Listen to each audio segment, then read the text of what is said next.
ඒ වාහන දැන් ඔක්කොම තුනක් තියෙනවා. නැත්තම් වාහනේ උස්සුවොත් මං ගාව තියෙනවා රෙන්ට් කාර් එකක් අගන්න. මෙන්න මගේ වාහන දෙක. විශාල් මගේ යාළුවා වාහන හිමිකාරු එක්ක.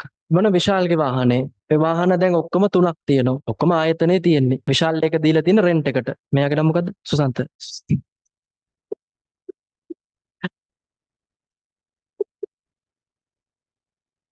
දිනෙත්.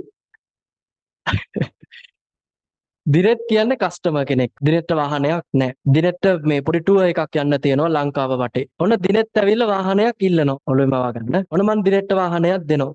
දිනෙත් අරගෙන වාහනේ යනවා. ඔළුවේ මවා ගන්න මම මේ කියන සිද්ධිය. මේකට දාලා තියෙන්නේ. දිනෙත් වාහනේ අරගෙන යනවා. අරගෙන යද්දි දිනෙත්ගේ විස්තර ටික ඔක්කොම මං ලියා ගන්න ඕනේ. ඇයි ඒ? නැත්තම් වාහනේ උස්සුවොත් කියන්න දන්නේ නැහනේ ළමයි. වාහනේ උස්සන්න පුළුවන්. ඒ හින්දා දිනෙත්ගේ ඔක්කොම නම, ගම, ලිපිනය, ID කාඩ් එක ඔය විස්තර ටික ඔක්කොම මම සටහන් කරගන්නවා. ඊට පස්සේ දිනෙත් ඇවිල්ලා වාහනේ බාර දෙනවා. වාහනේ යන අතරමැදි ඔන්න මොකක් හරි වෙනවා. ඔන්න වාහනේ කැඩිලා ගියා.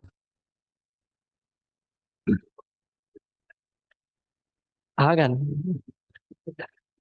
වාහනේ කැඩිලා ගියා. දැන් දිනෙත් කෝල් එකක් දීලා ආයතනයට කියනවා මේ අයියේ මාර වැඩේ මේ රෝදයක් කැඩලා ගියානේ. එතකොට දිනොත් ඒක කියන්න ඕන මට නෙමෙයි.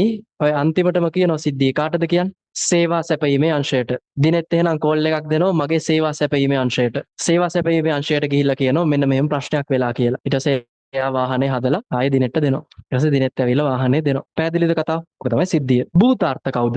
දත්ත තබා ගන්න ඕනේ කාගේ විස්තරද? එකක් තමයි වාහනවල විස්තර. තව එකක් තමයි වාහනවල අයිතිකාරයන්ගේ විස්තර. තව එකක් තමයි පාරිභෝගිකයන්ගේ විස්තර. තව එකක් තමයි ඕන්නම් මගේ විස්තර. ඊසිකා මගේ ආයතනයේ විස්තර. තව එකක් තමයි සේවා සැපයීමේ අංශයේ විස්තර. නම් භූතාර්ථ සෙට් එක ඔය ටිකනේ අවබෝධ කරගත්තද සිද්ධිය? දැන් එහෙනම් ඔයාට ER එක ගහන්න පුළුවන්. ගැහුවේ නැත්තම් තනියම try එකක් දෙන්න නැත්තම් මාත් එක්කම ගහමු.